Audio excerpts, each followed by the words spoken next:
Dámy a pánové, vítejte ve Vraňanech, vítejte na Enestu. Dekarbonizace, změna zdrojové struktury, změna charakteru spotřeby a rostoucí požadavky obnovitelných zdrojů a elektromobility, to jsou výzvy, před kterými česká energetika stojí.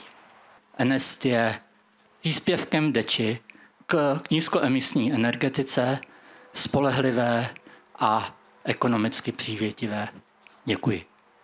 This is a cooperation that has allowed us to build something truly unique, and I do not hesitate to say that it is a unicorn in the modern energy landscape in the Czech Republic. We managed to unite the private sector, so thank you Siemens for being the general supplier to Energy Nest, with the public sector, finding a willing and able partner in the municipality of Vraňany. Today we are standing here because we are a team, and this is not only the celebration of Energy Nest, but the celebration of our cooperation. So thank you very much, and I'm looking forward to our next projects. Dobrý den všem. Já zastupuji pana ministra životního prostředí Petra Hladíka. On se na tuhle návštěvu moc těšil z jednoho prostého důvodu. Petr Hladík totiž o našem ministerstvu životního prostředí mluví často jako o ministerstvu budoucnosti. A to, co vlastně tady společnost DECI, Energinest vlastně tady dneska představila, je ta budoucnost, kterou my vlastně na ministerstvu životního prostředí podporujeme. Thank you so much. It's a great pleasure to be here. I have to say on my travels I've been to a nuclear power station. I've been down a coal mine. It's my first time in a nest, Gniezdo. But it's great to be here and to be able to join you all and celebrate this fantastic success story.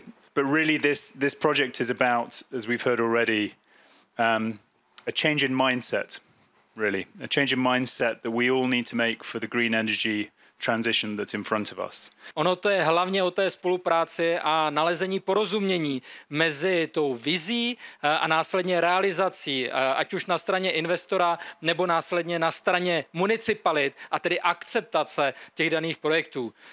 Firma DEČI z mýho pohledu byla vstřícná, byla konstruktivní, my jsme byli také konstruktivní. Ten projekt se samozřejmě nějakým způsobem musel upravovat.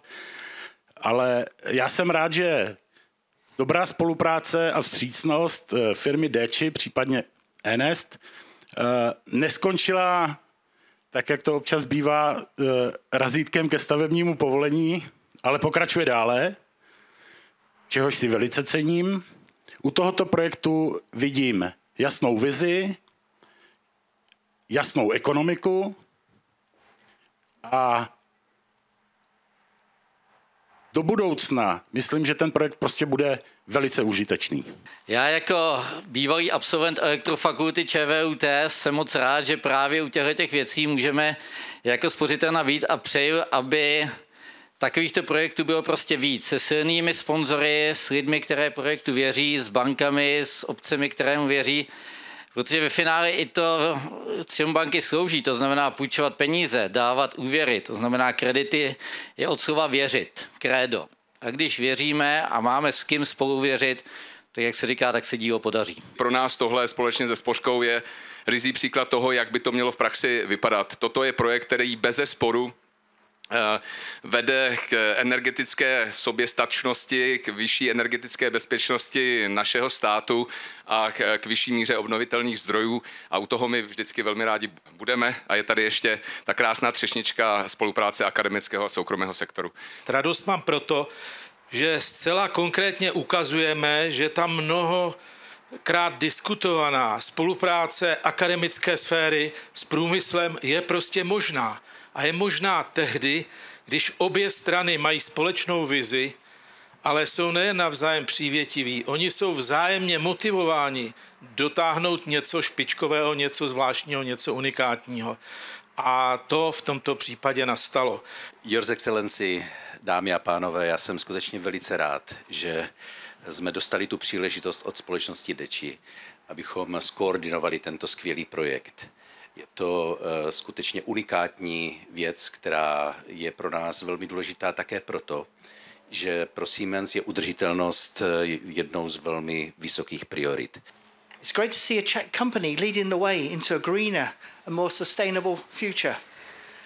Many companies talk about green, their green credentials, and a thin veneer, but this is real. This is the real deal. On behalf of Centrax, we feel very privileged and proud to be part of this state-of-the-art energy project. And a sincere thank you to DECI for putting your trust and faith in our technology and our company.